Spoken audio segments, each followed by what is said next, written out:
नमस्कार। आज का मुद्दा न्यूज़ में आप सभी का स्वागत है। आज हम बात करेंगे एक विशेष मुद्दे को लेकर।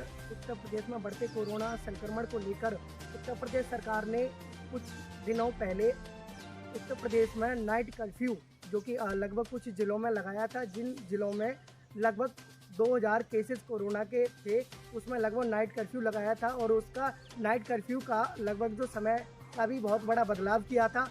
और उसके बाद कल उत्तर प्रदेश सरकार ने वीकेंड लॉकडाउन भी लगाया था।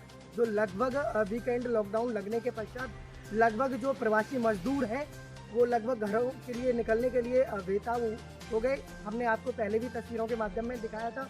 लगभग जो लॉकडाउन और नाइट कर्फ्यू की लगभग घोषणा को लेकर जो लोग थे घर जाने के लिए उतावले हो गए, क्योंकि उन्हें पता ये था कि लगभग अगर लॉकडाउन दोबारा से उत्तर प्रदेश में अगर लगता है तो पहले ऐसी भयावह स्थिति पैदा हो जाएगी।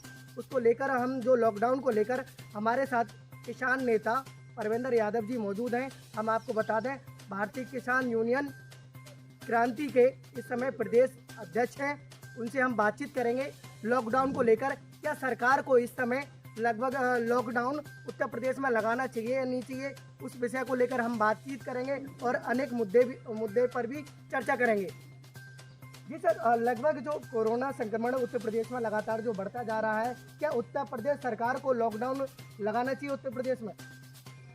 नमस्कार, मैं परविंदर यादव, भारतीय किसान यूनियन क्रांति से प्रदेश अध्यक्ष। सर्वप्रथम लोकतंत्र के चौथे स्तंभ मीडिया के सभी साथियों को मेरा नमस्कार। क्योंकि कोरोना काल बढ़ रहा है और बढ़ते दौर में आप निष्पक्ष जो है दिखा रहे हैं। आज का मुद्दा कंटिन्यू निरंतर सारी बातों को और आवाज़ों को उठा रहा है और उसमें जो है दूध का दूध पानी का पानी दिखाई दे रहा है। इसके लिए आपको बहुत बहुत बधाई देता हूँ। जैसे कि आप बात कर रहे हैं कि भाई लॉकडाउन लगाना चाहिए या नहीं लगाना चाहिए। सर्वप्रथम विचार करने वाली बात यह है कि आपने सुना होगा कि एम्स में भी डॉक्टर जो है जिनको कोरोना के टीके लगे थे वो भी कोरोना पॉजिटिव हो गए हैं। सोचने वाला विषय यह है और जांच वाला विषय यह है, क्या जो आज वर्तमान में जो कोविड-19 का टीका जो लगाया जा रहा है, क्या वो वाकई में काबिल तारीफ मतलब काम कर भी रहा है या ढंग से नहीं कर रहा है, पहली बात। दूसरी बात ये कि आज आपको दिख रहा है कि किसान लगभग सब खेतों में हैं और वो किसान काम करना चाह रहे हैं। इस लॉकडाउन से किसानों के काम पर कोई भी जो है विपत्ति या कोई भी जो है रोकथाम नहीं लगनी चाहिए।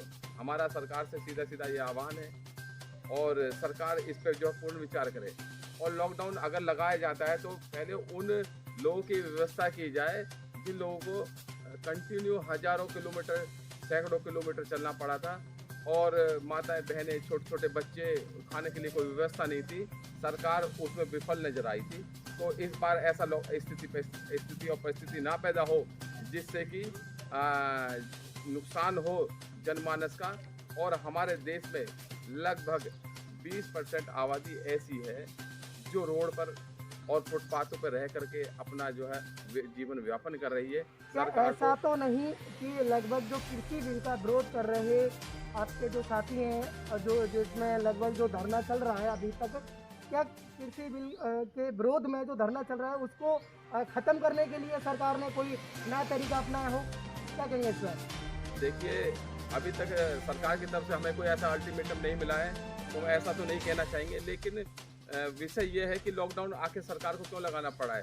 सरकार को इसलिए लगाना पड़ा कि जिससे कि पब्लिक को अलग थलग कर दिया जाए। अगर पब्लिक को अलग थलग करना ही चाहते हैं, पब्लिक एकजुट ना हो, तो मैं सरकार से एक सवाल पूछना चाहता हूँ। एक प्रदेश का प्रदेश अध्यक्ष, भारतीय किसान यूनियन क्रांति का प्रदेश अध्यक्ष परविंदर यादव ये सवाल पूछना चाहता है। बंगाल में चल रहे किसानों के ऊपर जो आज बंगाल में चल रहे चुनाव में जो है कंटिन्यू 7 चरण में जो चुनाव हो रहा है उसमें सरकार को ऐसा करना चाहिए था कि अब जैसे यहाँ पे यूपी में कर दिया बंद, बिल्कुल आपने मुंबई में बंद कर दिया, दिल्ली में लॉकडाउन लगा दिया। और जब आप लॉकडाउन कंटिन्यू लगा रहे हैं और इस तरह की चीज़ें आ रही हैं तो क्या बंगाल में लॉकडाउन लगाने की जरूरत नहीं थी? या बंगाल के अंदर में कोरोना नहीं हो सकता? या ऐसी कौन सी जगह है वो हमें भी बता दी जाए जहाँ कोरोना हो सकता है और कहाँ कोरोना नहीं है। सरकार इस चीज़ का भी जो है मौका मुआयना कर ले। और रही बात किसानों की, अगर किसानों को सही मायने में आप उनकी मदद और उनका सहयोग करना चाहते हैं तो आप उन्हें लिख के दे दीजिए। किसान को नहीं ज़रूरत कि वो रोड पर बैठा रहे, किसान अड़ियल नहीं है। आज का किसान पढ़ा लिखा समझदार व्यक्ति है और अपने घर से दूर भी नहीं रहना चाहता, अपने खेत खलिहानों में काम करना चाहता, अपने परिवार के साथ में खुशी खुशी जो है अपनी ज़िंदगी बसर करना चाहता है। लेकिन मजबूरन किसान को आज रोड पर बैठना पड़ रहा है। गाजीपुर प्रखंड में किसान बैठे हुए हैं और किसानों की क्या, ये बताइए क्या गारंटी है, क्या ये गारंटी ले सकते हैं कि अगर किसान वापसी गए वहाँ कोरोना नहीं फैलेगा? ऐसा क्या गारंटी ले सकते हैं कि वहाँ के जो किसान जो वहाँ पर बैठे हैं तो उनके लिए कोई अच्छी व्यवस्था सरकार की तरफ से करी गई? कोई व्यवस्था नहीं की गई। क्या उन्हें टीका लगाया गया? नहीं लगाया गया। और उन्हें अगर टीका लगा, अब तो लगभग जो पहले जो लॉकडाउन लगा था कोरोना संक्रमण को देखते हुए पिछले साल जो लगा था, उस समय हमारे देश में वैक्सीन नहीं थी। अब तो वैक्सीन है ना हमारे तो देश, क्या सरकार को फिर भी लॉकडाउन की जरूरत? तो वैक्सीन किस काम की? देखिए अगर वैक्सीन, पहली बात तो वैक्सीन ही ढंग से काम नहीं कर रही है, ऐसा सुनने में आ रहा है।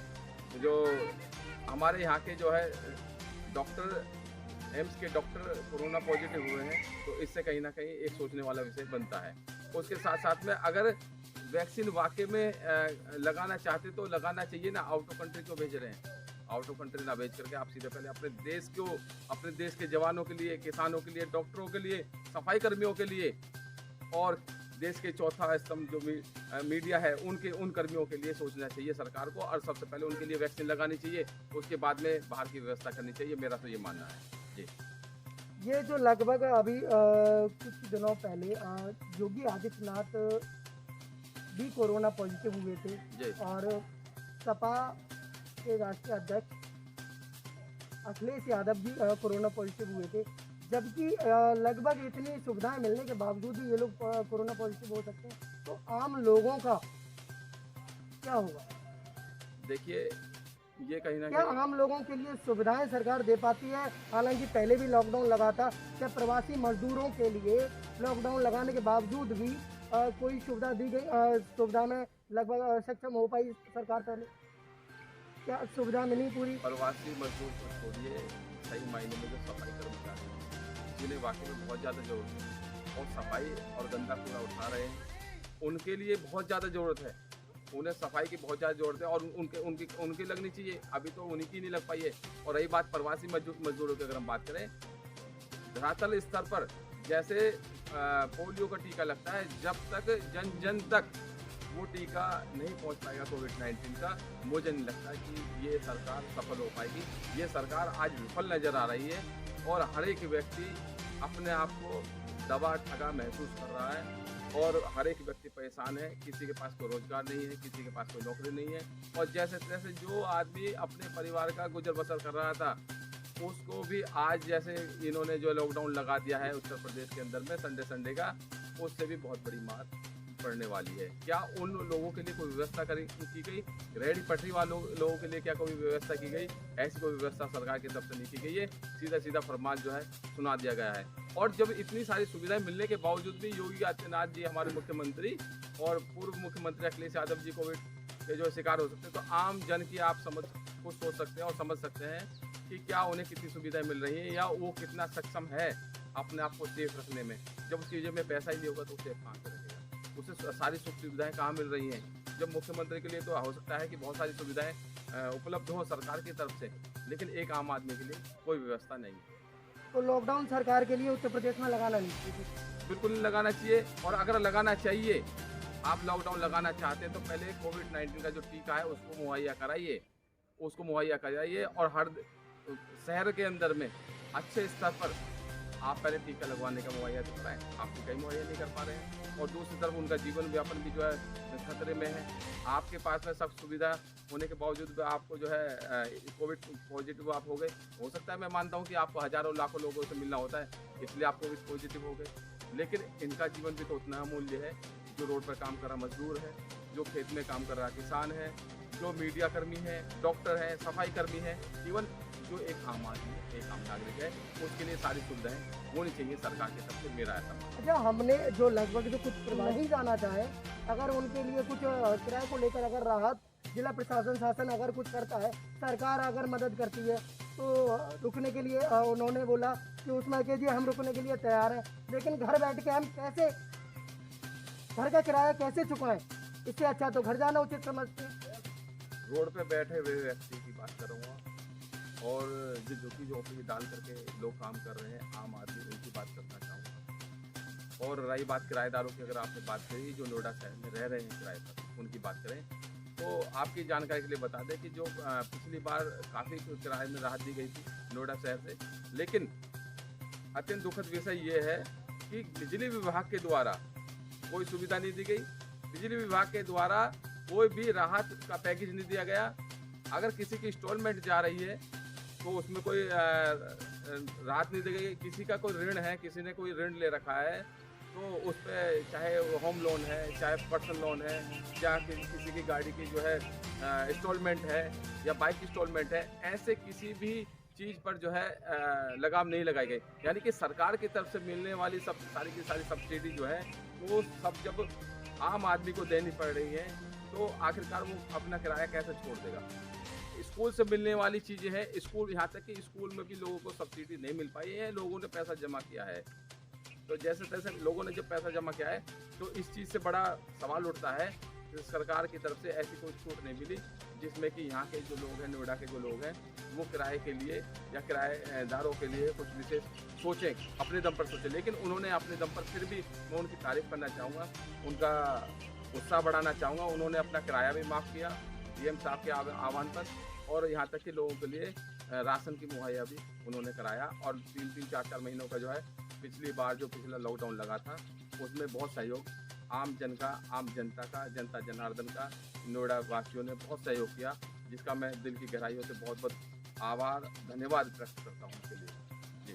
कैमरामैन संजीव के साथ संवाददाता राजा, नोएडा।